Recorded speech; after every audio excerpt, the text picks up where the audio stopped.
ഞാൻ ചെറുപ്പത്തിൽ കിടന്ന് കഷ്ടപ്പെട്ടതിന് എനിക്ക് ദൈവം തന്ന നിധി എന്നെ ഭർത്താവ്.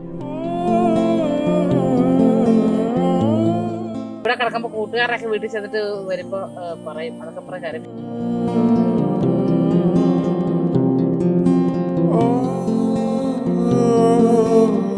ചേച്ചിയുടെ അവസ്ഥ ഏറ്റവും കണ്ട് മനസ്സിലാക്കിയ മക്കളാണ് ഇവര്. അത് തന്നെ ചേച്ചിയുടെ ഏറ്റവും വലിയൊരു അസറ്റ് എന്ന് പറയാം.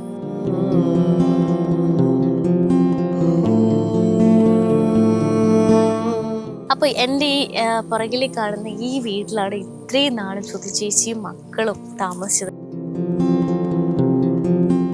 നമുക്ക് പോകാനുള്ള ഇല്ലല്ലോ, അപ്പൊ പിന്നെ ഇവിടെ കിടന്നാ പറ്റാത്ത വേറെ ഓപ്ഷൻ നമുക്കില്ല.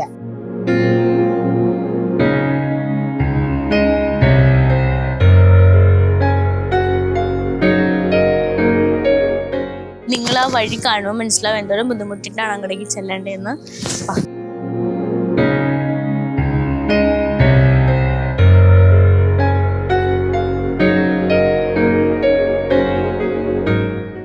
ഞങ്ങൾക്ക് വലിയ വലിയ അസുഖങ്ങളൊന്നും വന്ന് മരിക്കാഞ്ഞത് ഞങ്ങൾ പ്രാർത്ഥന കൊണ്ടായിരിക്കും. അത്രയ്ക്കും ജീർണിച്ച അവസ്ഥയിലാണ്.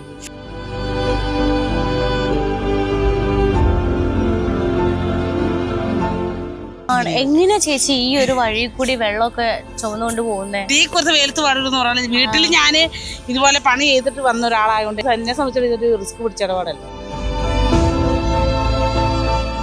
എങ്ങനെയാണ് ഈ വീട്ടില് താമസിച്ചേ? നിങ്ങൾ ഈ കാണുന്ന വഴിയിൽ കൂടിയാണ് ശ്രുതി ചേച്ചി ഇത്രയും നാളും വന്നോണ്ടിരുന്നത്. ഒരാൾ വന്നു കഴിഞ്ഞാൽ നമുക്ക് അങ്ങോട്ടോ ഇങ്ങോട്ടോ മാറാൻ പറ്റില്ല.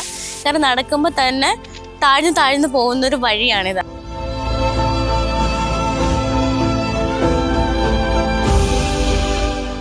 ശരിക്കും നമുക്ക് നല്ല ചെരുപ്പ് ഡ്രസ്സ് ഒന്നും ഇടാനുള്ള യോഗമില്ല. 3 പ്രാവശ്യം 4 പ്രാവശ്യമൊക്കെ സ്കൂളിൽ പോയിട്ട് തിരിച്ച് വീട്ടിൽ പോയിട്ടുണ്ട്. എന്താ ചേച്ചി പറയാനുള്ളത്?